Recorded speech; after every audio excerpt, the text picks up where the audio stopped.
бөлімді бастадық. Қазіргі қоғам құндылықтары, мәдениет және өркениет деген. Осыған байланысты 3 топқа кереге, оқ, шаңырақ деп ат берілді. Әр топ өз атаулары туралы қысқаша мәлімет жинап келу тапсырмасы берілген. Қай топ бастайды? Кереге тобы. Яғни бұл бізде киіз үйдің жабдықтары. Қазақ халқын білесіңдер, көшіп қонып жүрген киіз үй біздің ең басты құндылықтарымыздың бірі. Қазір бренд болып жатыр ғой, ал кереге киіз үй сүйегінің қабырғасы негізгі бөлігі болып табылады. Ол талдан жіңішке қайнан жасалады.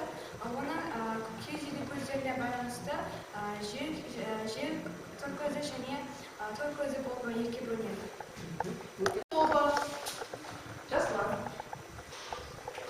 Оқ дегеніміз кереге басы мен шаңырақты ұштастыратын ағаш. Ол негізінен оқ сәмбі ағашынан жасалады. Оқты тесіп, оны кереге басына жабыстыратын тесіп байлау, ол оқпау деп аталады. Тамаша жарайсыздар. Шаңырақ тобы. Амира сөйлейсіз бе?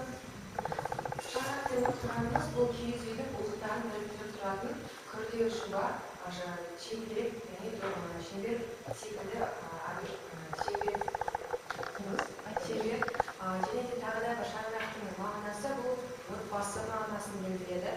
Және де тағы бір ауыспалы мағынасында бұл орда мекен деген мағынаны білдіреді. Өте тамаша жарайсыздар. Аталар жаңа сабақты бастамасы бөлімін үй тапсырмасын сұрап алайық. Яғни қазіргі үлкен бөлім, қазіргі қоғам құндылықтары деген үй тапсырмасында жеті ата туралы мәлімет жинап келеміз, және де шаңырақ ұғымына түсінік беріп келеміз. Кім сөйлейді? Қазақ халқы өзінің жеті атасымен ерекшеленетін халықтар. Оларға жеті атаға ата, әке, бала, немере, шөбере, шөпшек, немене болып жатады. Және қара шаңыраққа келетін болсақ, шаңырақтың туралы әртүрлі сөздер бар. Мысалға қара шаңырақ, шаңырақ көтеру, шаңыраққа қарау деген секілді. Соларға анықтама беретін болсақ, қара шаңырақ барлық ағайынның, бауырлардың өсіп шыққан бір үйі. Қара шаңырақ деп аталады. Шаңырақ көтеруге келетін болсақ, ол отбасы құру, қара шаңырақтың негізін қалау деген мағынада айтылады. Шаңыраққа қарау, мәдениеттілік сақтап, сыпайылық танытып, сөйлеу деген мағынады білдіреді. Жарайсың, отыра ғой. Тағы да, Аржан.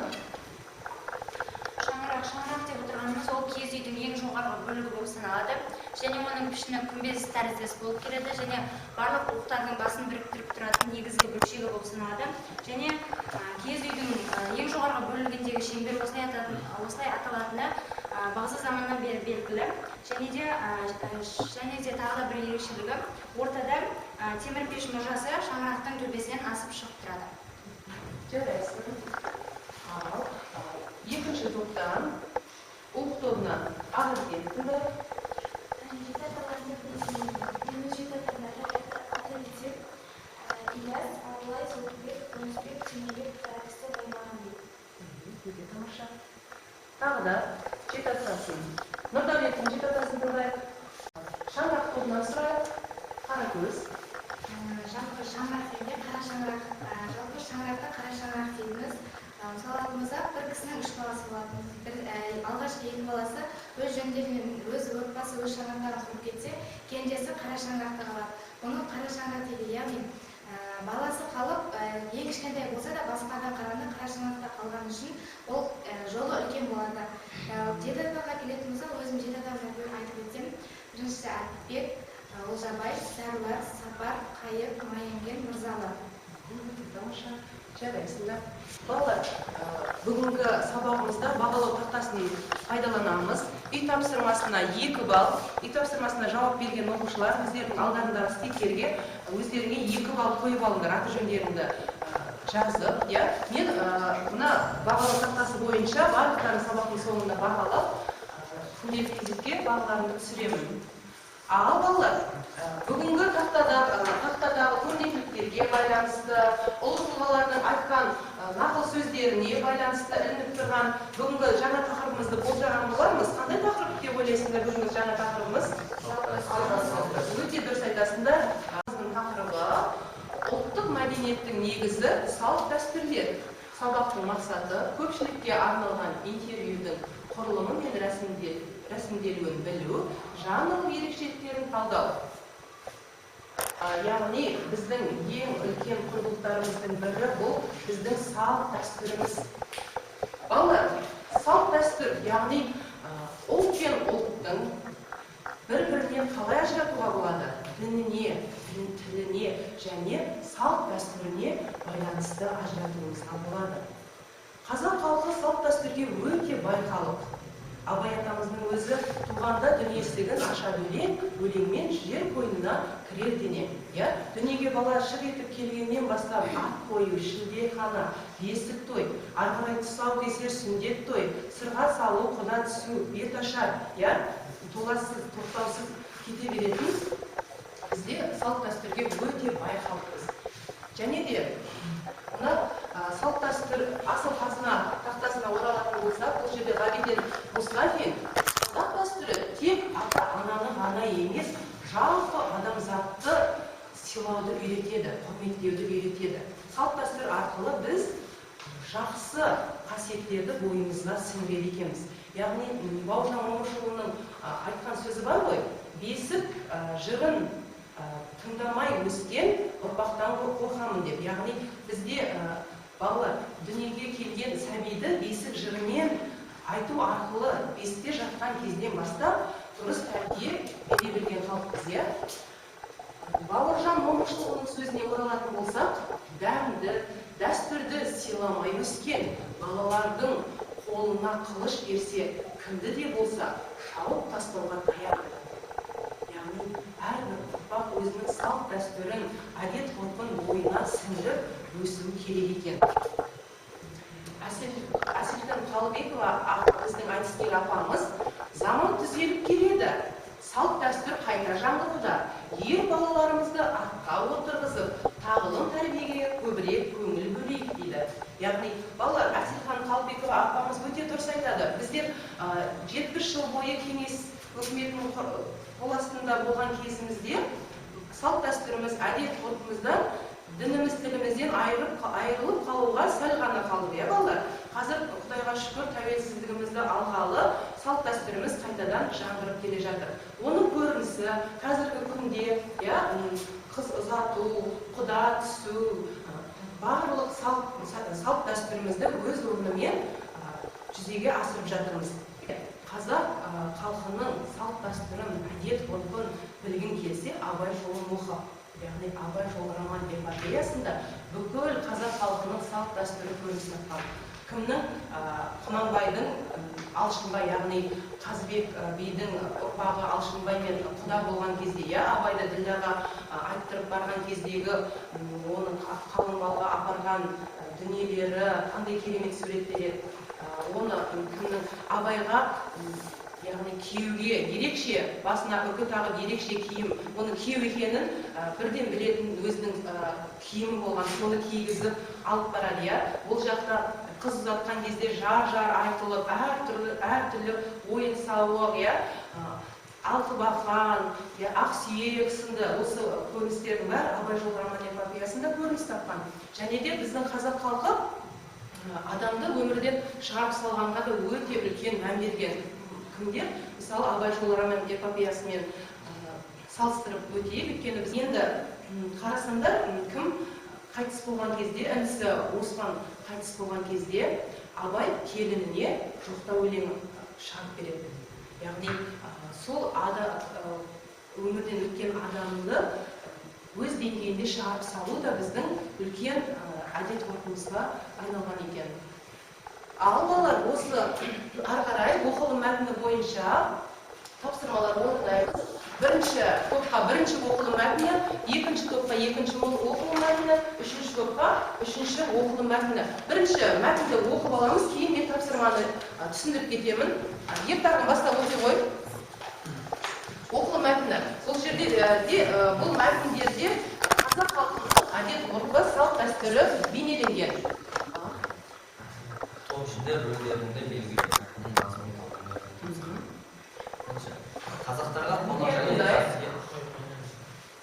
Казактарга конакжайлык касиет ежелден бар. Бул касиет асырлар бою калыптаскан. Үйүнө келген кез келген адамга міндетті түрдө тегин конагасы берип, оған жайлы төсек орын салып, кондуруп жиберүү дәстүр болгон. Егер үй иеси конакка ондай урмат көрсөтүүдөн бас тартса, алгы бейтаныш жолоочу үй иесинин үстүнөн биге шагым айтууна кукулуу болгон. Конакжайлык касиет ежелден бар. Бул касиет асырлар бою калыптаскан. Үйүнө келген кез келген адамга міндетті түрдө тегин конагасы берип, оған жайлы төсек орын салып, кондуруп жиберүү дәстүр болгон. Егер үй иеси конакка ондай урмат көрсөтүүдөн бас тартса, алгы бейтаныш жолоочу үй иесинин үстүнөн биге шагым айтууна кукулуу болгон. Ал би адет урукта бузган үй иесине актон айып салган. Адетте мындай келеңсиз окуйга казак арасында өтө сирек учурашкан. Самал жалғастырамыз. Қазақта ежелден келе жатқан әдет-ғұрыптың бірі дәм ауыз тию. Үйге бас сұққан кез келген адамның дәмінен ауыз тигізбейінше жібермейтін, қос үйден құр шығармайтын. Қазақтың және бір жақсы әдет-ғұрпы ерулік беру. Жаңадан көшіп келгендерді көршілері арнайы дастарханға шақырып, ерулік тамақ беретін болған. Осыдан соң көшіп келгендер жаңа қонысқа тез үйреніп, ондағы адамдармен жақсы қарым-қатынас орнатуға ықыласты болады. Көшпелілердің кеңінен таралған әдет-ғұрыптардың бірі қалау. Дүние жас нәресі келген соң, тап осы сәттен әдет-ғұрыптар бойынша кіндік шеше өз қалауын айтып, бұл нәрсені алған. Жалғастырамыз екінші мәтінді оқуында Ал сапарда немесе жәрмеңкеден қайтып оралған адам өзінің жақын туыстары мен көршілеріне базарлық ала келеді. Ауыл ақсақалдары тамақ үстінде үлкен табақтан жасы кішілерге асату жасайды. Егер кімде-кім әлдебір жаңа киім кие қалса, бағалы затқа ие болса, оған жақын туыстарының, дос-жарандарының байғазы беру әдет-ғұрпы болған. Әйелдер үйде қалған балалары мен жақындарына мереке тойлардан сарқытала келеді. Мұның өзі бір жағынан тағамға деген құрметті білдірсе, екінші жағынан сол мереке тойлардан үйде қалғандардың да дәм татып қатысты болғанын сезінуге келеді. Қазақтарда көптен бері көрмеген жақын туыстарына қымбат бағалы заттарды, әдемі естелік бұйымдардан, қазы-қата, мүшелері жүректерден, сүреттерден сәлемдеме беріп жіберу әдет-ғұрпы да болған. Сәлемдемені алған жан шын ниетімен разы болып, ізгі батасын береді. Жарайсың. Жалғастырамыз. Ауылдың бір нұрына басқаға алыс жаққа көшіп кетеді, ағайын туғанмен, көрші қоланмен ұштасу ретінде ажа суаяқ деп аталатын тамақ берген. Ауылдастарына айтпай көршілерді көргенсіздер, тәрбиесіздік саналады. Көзіміздей көрініп жүргендерді естелік сыйлықтарда қалдырған. Ал ауылдастары, көрші-көрікті барған жерде қоныстарының құтты болсын айтысы ақсақалдар естеді. Үшінші, сұлуы. Қазақтарда отбасы мен некеге қатысты сонау ежелден келе жатқан бірегей әдет-ғұрыптары мен салт-дәстүрлері болған. Дүниеге келген жас нәрестеге азан шақырып ат қойылады. Жасы үлкен туысқандардың бірі Құраннан аят оқып, нәрестенің атын оның құлағына 3 рет қайталап дауыстайды. Ер баланы 3 жарым мен 7 жас аралығында сүндетке отырғызып, қонақ шақырып, ат шаптырып, дүркіретіп той берген. Ата-ана өздерінің ұлын үйлендіру қамын әрқашан ойластырып жүретін. Баланы үйлендіруге қатысты әдет-ғұрыптардың реті мынадай болатын. Құда түсуге алдын ала келісу, ата-ананың құда түсуі, қыз ұзату тойы, келін түсіру тойы, неке қию рәсімі. Жарайсың. Ақмарал. Құда түсудің ресми бөлігі аяқталғаннан кейін жігіт жағы қыздың балқанын қойды. Қалмал әдетте мал басымен есептеледі. Үйлену тойы кезінде құдалар бір-біріне киім кигізетін болған. Ол тойда қымбат бағалы киімдерден, мата кесенелерден, мал басынан тұрады. Құдалар жағы бір-бірімен қоржын алмасып өзара сыйлық жасасады. Үйлену тойының әдет-ғұрыптары неке қию рәсіміне ұласады. Қазақтардың дәстүрлі қоғамда қыздың жасауын беруде де зор маңызы болды. Қыздың жасауына киіз үй, кілем, текемет, сырмақ сияқты бұйымдар әртүрліліктен тұратын мал басы кіретін болған. Жеке шаңырақ көтеріп, ата-анасынан еншісін алып шыққан жас отбасында күнделікті тіршілігіне қажетті нәрсенің бәрі де отауы, төсек орны мен үй ішінің жабдықтары есік алдында малы болған. Өте тамаша. Яғни оқылым мәтіннен біздер қазақ халқының біршама әдет-ғұрып салт-дәстүрімен таныстық. Осы оқылым мәтіні бойынша екінші тапсырманы орындаймыз. Яғни әр топ өзі оқыған оқылым мәтінінен белгілеуші, талқылаушы, байланыстырушы, қорытындылаушы, суреттеуші бойынша тапсырмалар орындайды. Белгілеушінің атқаратын қызметті бастаймыз. Мәтіннің жалпы тақырыбы мен идеясын анықтап, мәтінге ат қояды. Талқылаушы не істейді? Талқылаушы мәтіннің негізгі ойы бойынша топ талқылайтын 3 немесе 4 сұрақ қарастырады. Байланыстырушы мәтін мен шынайы өмір арасындағы байланысты анықтайды, мысал келтіреді.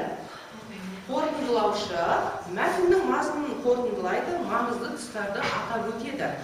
Суреттеуші мәтінге қатысты нақты немесе абстрактілі сурет салады. Басқа топтың суреттері арқылы мәтін мазмұнын ашады.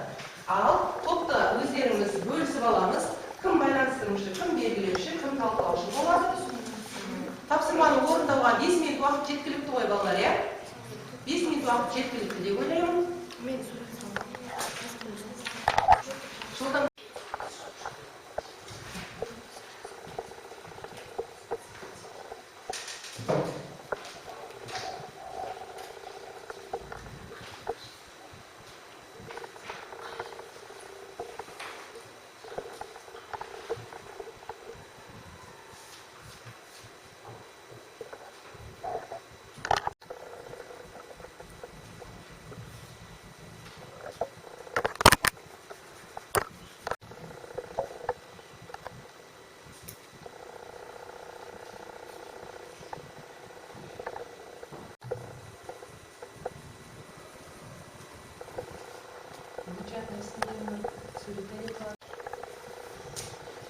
Дайын қол көтеріп белгілейік. Уақытымыз аяқталды. Оқ тобы дайын сияқты. Дайынсыңдар ма? Ал бастаймыз.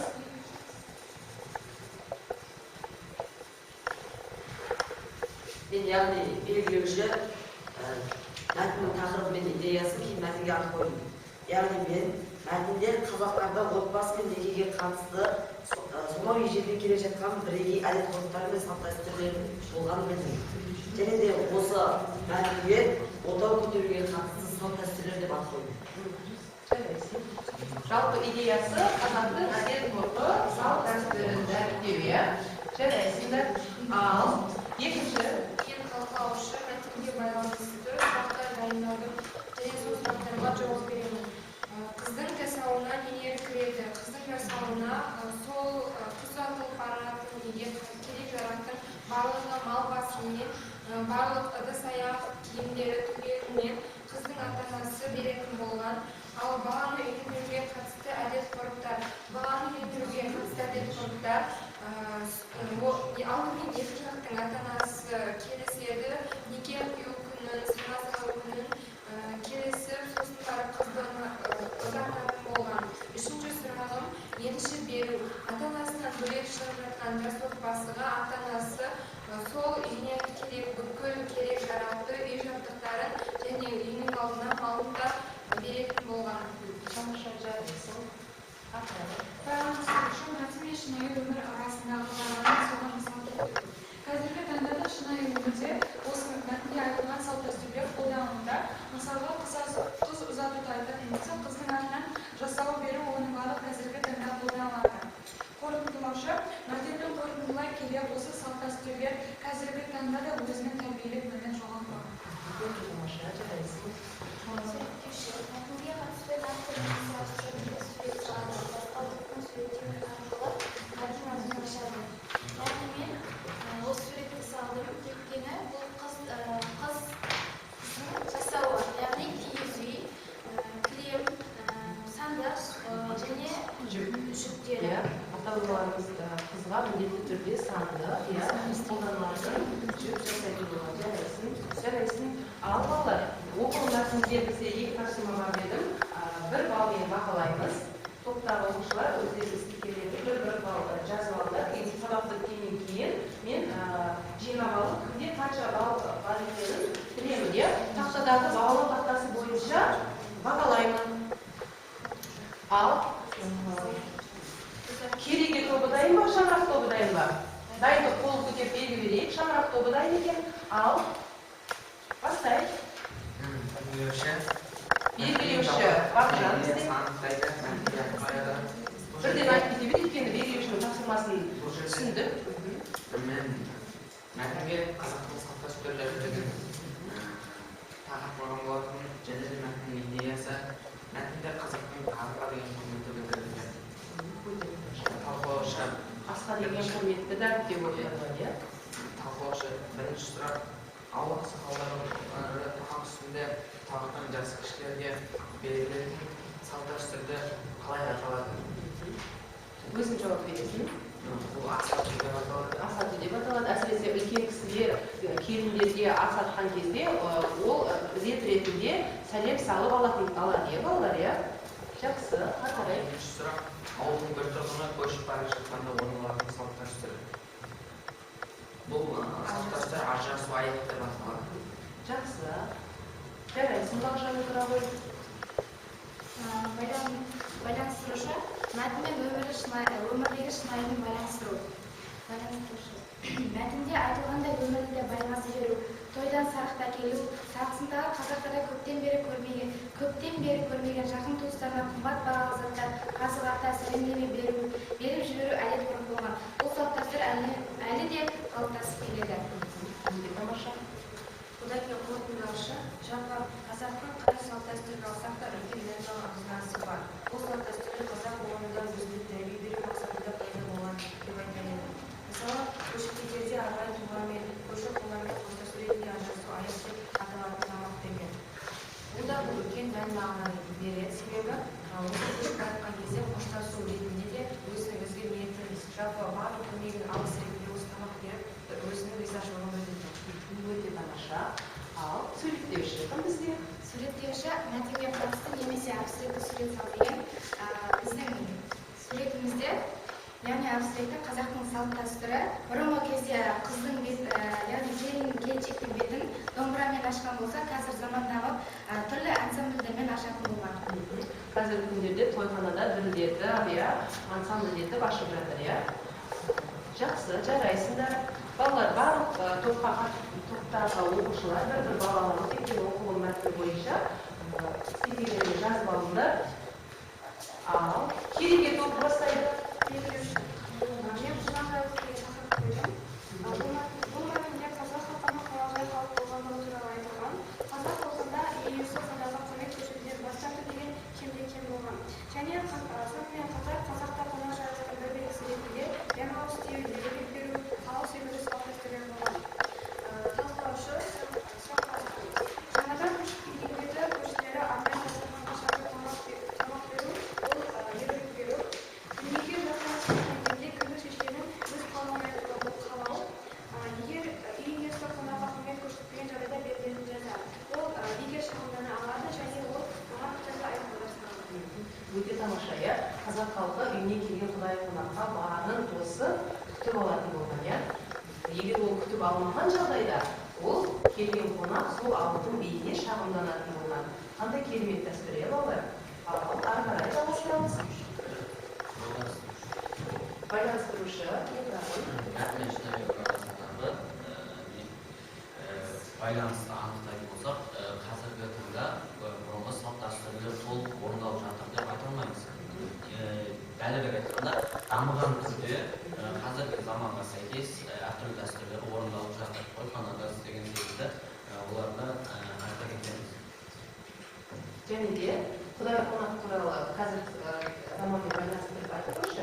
Құдай қонақ қазіргі заманда көп кездеспейді. Мүлде кездескенін, естігенін емес. Заман дамуына байланысты, техниканың дамуына байланысты қазір біздер бұрынғы кезде атпен, айлап, жылдап баратын туысқанымыз неге баратынбыз, иә? Жол жөнекей кездескен ауылдарға құдайы қонақ болып, қонақ жазып жететінбіз. Ал қазіргі заманда ұшақпен, машинамен, иә, баратын жерімізге уақытында, және де кім қай уақытта күтіп алады телефонмен, иә, барлығы жоспарлы түрде. Бұл біздің, яғни техниканың дамуына байланысты екен. Жақсы, жарайсың етінің атайын. Қорытындылаушы. Жалпы қорытындылай келе бізге тиесілі мәтінде қазақ халқының біршама салт дәстүрлері айтылған. Мысалы, қонақ жайлылық, дәм ауыз тию, ер үгіт беру, қалау.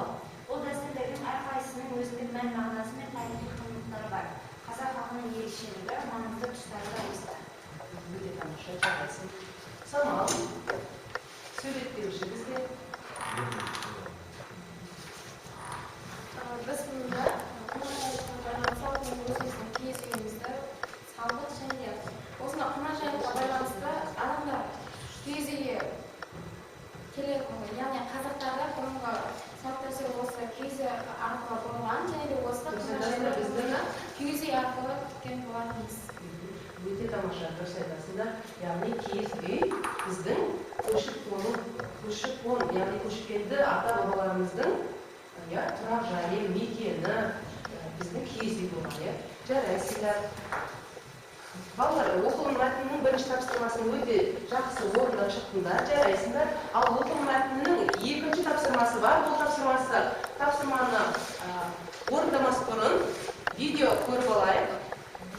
Бейне жазба.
Өзіміздің оқылым мәтініміз арқылы екі негізгі үш қосымша бір детальный мәліметті жазыңдар.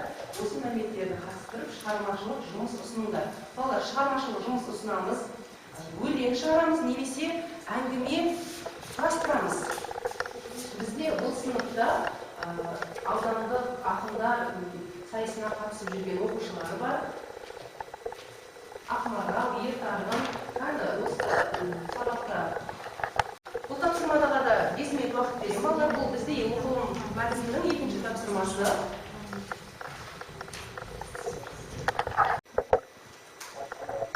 Дайынбыз ба тапсырмаға? Кереге тобы. Осы мәліметтер бойынша мен бір уақыт тапсырмаңыз ғана төгіле жағын. Қазақтың салт дәстүрі заңдай болған. Жазылмаған міндеті қандай болған. Шерулік көрімдікпен құр шығармай, атағаны шұбар-жылқы малдай болған. Өте тамаша. Жарайсың. Ұйқасы, буын саны барлығы өте орынды қолданылған. Жарайсың, Ертарғын. Ертарғын ұйқасы келешекте біздің Мұхтар Шаханов, Абай, Мұхаммед ағаларымыздың жолы болады деген үмітіміз бар. Ал сыныбымыздың фаризасы деп айтамыз, Ақмарал. Қазақта қонақжайлық ережелері қандай түрде орындауға берілгені, салтымыз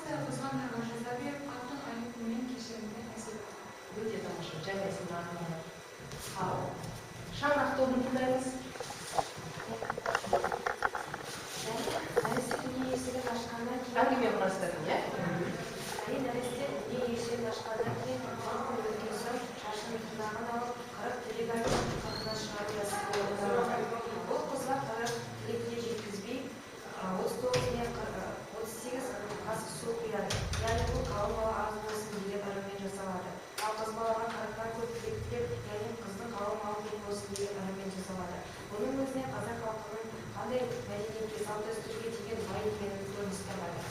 Енді тағы да бір батаны айтып кетсек болады салт дәстүрге. Әне біздің тобымызда енді бата жасап келген болатын. Бата тойлары бұл көбінесе үлкен кісінің жастарға айтқан батасы, болмаса дастарханға яғни арналған бата, және наурыз көшеде наурызға айналған бата тойлары. Ал ерлік қандай болса? Дастарханың бай болсын, қазан ошағың бай болсын, төрт түлігің сай болсын, көңілің толы жай болсын. Оң қонсын, ұяға, қызың қонсын, қиясынан. Ақмарал, Альмира және ерлік бір балдан қосып қойыңдар өздеріне. Тілдік балдар бойынша бізде стиль. Балар, стиль туралы біздер осы күнге дейін білеміз. Бұл қайталау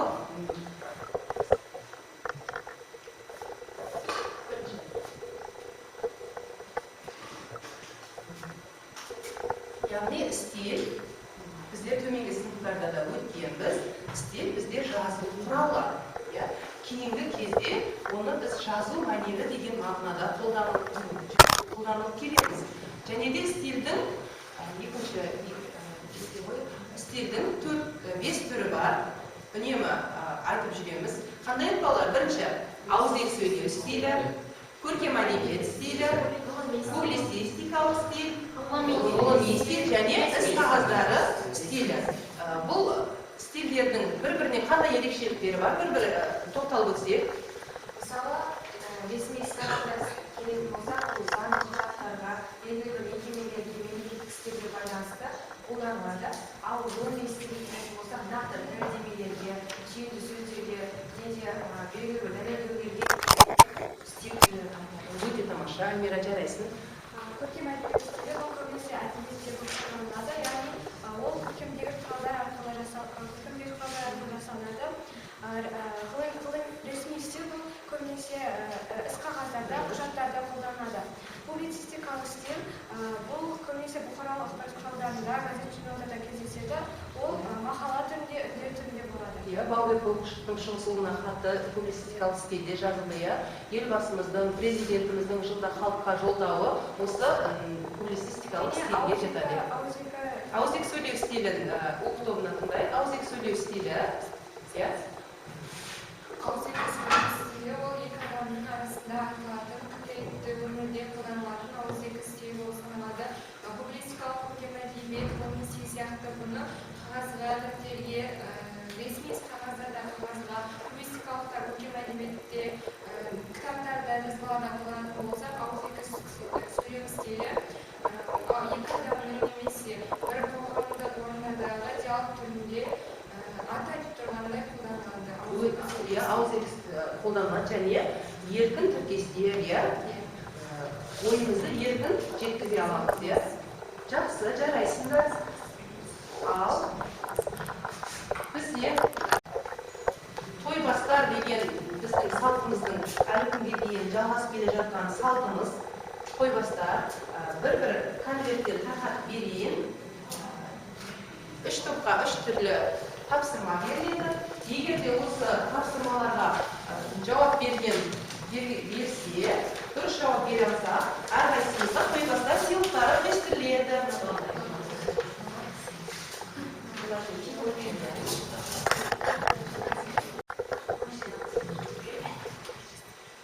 Сендерге қандай тапсырма түсіпті?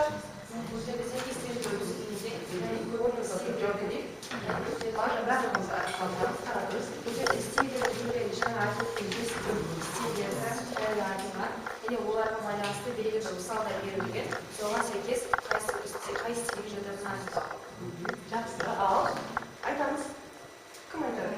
Біріншісі, диалог болымсыз сөйлемде қатысады. Бұл ауызекі сөйлеу стилі болып табылады. Екінші, бұйрық анықтама. Бұл ресми қағаздар стилі болып табылады. Меттің ескі мәні бойынша атын тура айтуға тыйым салынған сөздер тіл білімінде таныс деп аталады. Бұл белгілі бір ғылыми стиль болып табылады. Белгілі бір анықтамалар бойынша белгіленген және де сөз экспрессивті еркінді болады. Бұл публицистикалық стиль. Өте тамаша. Түн күлкінің ілмегі тамаша сағыздар дегенімізде бөлек жолдар берілген. Сонымен қатар бұл көркем әдебиет стилі болады. Өте тамаша, яғни шаңырақ тобына тойбастар сыйлығын үлестіріп аласыңдар. Өте тамаша жауап бердік сұраққа. Жақсы. Ал бізге кереге тобы дайынсыңдар ма? Ал Бізге тапсырма шет санымен байланысты қазақ халқының түрлі ұғымдарын білесіңдер. Біздерде шет халқына, шеті ата, шеті шетім деген секілді қазақ халқына байланысты ұғымдар бар. Соның ішінде шеті қазынан ата кезер болсақ, бірінші ілім білім беретін болса, ер жігіт, қыран бүркіт, құмай тазы, жүйрік шоқы, қанжар пышақ. жақсы. Жарайсың. Келесі жеті адам, бірінші ата, екінші әке, үшінші бала, төртінші немере. Бала, жаңылысқа бала, әке, ата. Немере, шөбере, шөпшек, немере. Өте тамаша. Жеті жетім, қыз алмаған сөз жетім, сөзсіз қалған бөз жетім, иесіз қалған сөз жетім, басшысыз қалған ер жетім, ақылсыз көз жетім, жерден айырылған ер жетім, замандасып қалмаған бәрін егіз жетім. Өте тамаша. Жарайсыңдар. Барлық сұраққа дұрыс жауап бергендерің үшін сендерге тойбастар сыйлықтары. Ал уқ тобы тыңдай. Мемлекет салт-дәстүрлері басқарма қарай топтастырыңдар. Бірінші, ұлттық тілдерге қатысты салт-дәстүрлер. Қоданысу, қалыңмал, қыз ұзату, неке, қияқ, шаршы. Қылмыстық салт-дәстүрлер: намазғарындық, сүйінші, бата, көрімдік, мүшел, тасаттық. Мемлекет қатысты салт-дәстүрлер: асар, саятшылық, заманту. Өте тамаша. Дұрыс. Тапсырманың дұрыс орындағансыңдар. Сендерге де тойбастар сыйлықтарды бөлісіп аламыз. Ары қарай тыңдалым мәтіні. Отанды тану. Мен өзімнің ұрыстағы тәжірибемден жауынгерлік қасиетті тәрбиелеуде ұлттық дәстүрдің маңызы зор екеніне көзім жетті деп жазады Бауыржан Момышұлы. Бұдан отаншылық, ерлік, мәрттік, жомарттық, адамгершілік қасиеттердің бәрі салт-дәстүр арқылы дамитынын түсінуге болады. Яғни салт-дәстүр адамды адастырмас тура жолмен жүруге, жөн-жосықты біліп, үйренуге және өмірде қолдануға үгіттейтін мызғымас заң іспетті десек те болады. 70 жыл бойы жетесіз әрі қанқұйлы тәртіптің қырсығынан ұлт дәстүрінің ережесі бұзылды. Біреулері ұмытылды, біреулеріне тыйым салынды. Салт-дәстүр мен әдет-ғұрыпсыз ел әдепсіздік пен берекетсіздікке салынуы мүмкін. Ел боламын десең, бесігіңді түзеліп, ұлы Мұхтар Әуезов айтқандай, ең алдымен отанға деген сүйіспеншілікті, салт-дәстүрді түзеуден бастау керек. Салт-дәстүрін білген адам тарихын таниды, ал тарихын білу отанды тану. Білім ал KZ, қазақтың салт-дәстүрлері. Қандай ой салды? Бауыржан Момышұлының сөзі қандай ой салды? Тыңдалым мәтіні бойынша. Ағайға жауап бере қой. Бауыржан Момышұлы яғни отанға деген сүйіспеншілікті, салт-дәстүрді түзеуден бастау керек. Яғни салт-дәстүрді білген адам тарихын таниды. Яғни атамыздың сөзі арқылы салтымызды, дәстүрімізді, ата-анамызды, отанымызды, жерімізді, ұлтымызды, тілімізді қастерлеуді үйренеміз. Жақсы. Ары қарай. Салт-дәстүрді білу арқылы адамға қандай қасиеттер дариды? Бауыржан атамыздың сөзімен айтқанда. Амира айтамын. Яғни бұл жерде адам салт-дәстүр арқылы адамды адастырмас тура жолға үгіттейді деп атады. Және де бұл адам өмірінде белгілі бір заң іспетті тура жолды қайда не істеу керек екендігін жалпылама түсінік беретін осы салт-дәстүр. Яғни ол ешқашан өзгеріске ұшырамау керек. Сондықтан да салт-дәстүрімізді сақтап, ары дәріптеуіміз қажет. Өте тамаша, жарайсың. Ел боламын десең, бесігіңді түзе. Мұхтар Әуезов атамыз осылай айтты, Ал бұл сөзді қалай түсінесіңдер? Яғни біздің болашағымыз осы жастардың қолында деп атады ғой. Яғни осы жастарымызды кішкентай кезінен қазақтың салт-дәстүрлерін ұстануды, ұстануға үйрету, отансүйгіштікке үйрету және тіліміз бен ділімізді құрметтеуге үйретуіміз ертең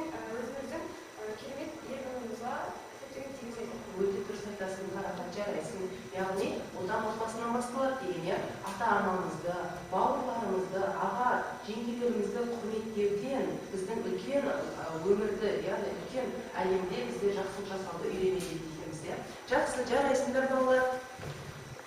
Тыңдалым мәтіні бойынша тапсырмаға жауап берген оқушылар ер тарғын, қарақат, 2 балл Маржан алады. Сендердің топтарынан Ақерке, Альмира 2 балдан жазып қоямыз. Сабағымызды көру диктантымен қорытындылаймыз.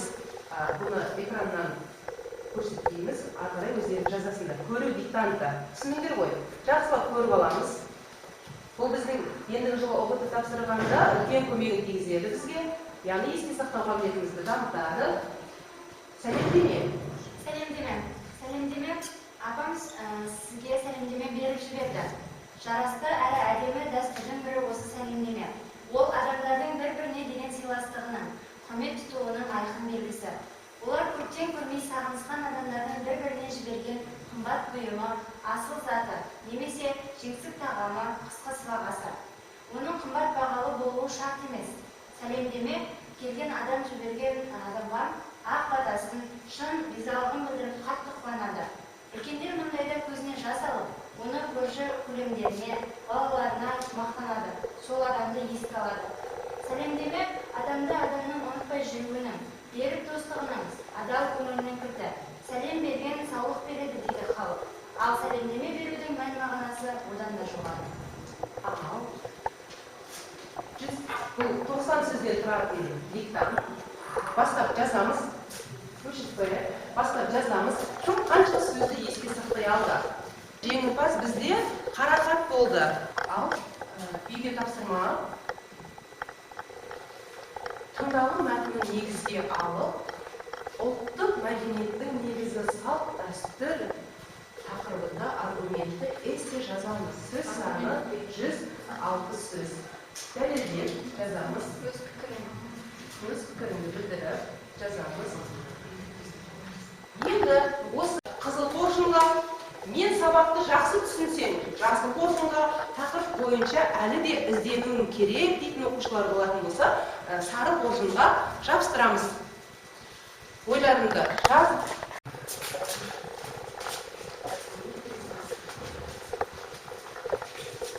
Жарайсыңдар балалар. Яғни қызыл қоржынның жабыстырғандары сендердің сабақты өте жақсы түсінгендерің. Бүгінгі сабаққа белсене қатысқандарың үшін рахмет. Сау болыңдар балалар.